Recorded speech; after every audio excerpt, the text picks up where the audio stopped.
Welcome to Homework Lib.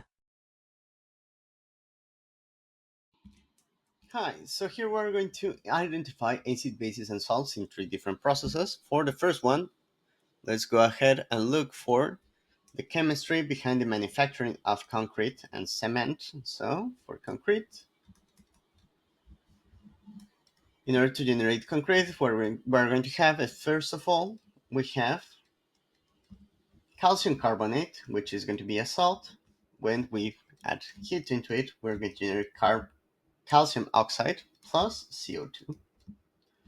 And this calcium oxide can later react with water, generating calcium hydroxide,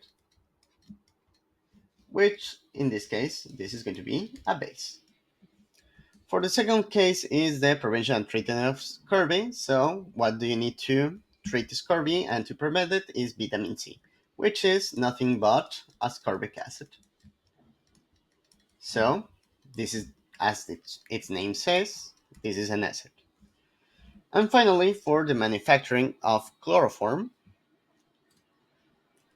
there are two different ways in order to generate chloroform. The most industrial way to do it is by the consecutive reaction of methane with chlorine gas,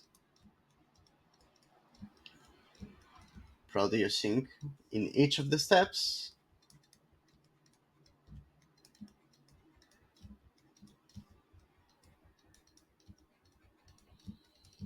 acid plus an halogenated compound, CH2Cl2 plus more Cl2, and this is going to generate the final product that is chloroform. Sorry, here CHCl3 plus HCl.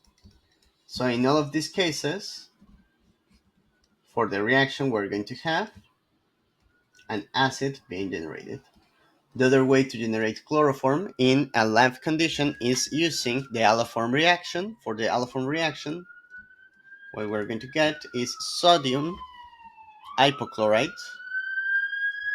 or Cl. I'm just putting the parentheses just to make clear that that is the complete anion, plus acetone, CH3 2CO.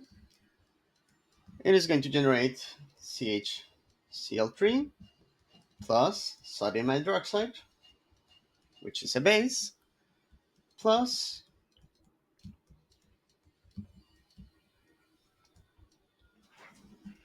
this extra salt. So this guy is a salt, this is acetone, so we don't take it into account. This is going to be a base, and this is going to be a salt as well. And that would be all for this problem. Thank you very much.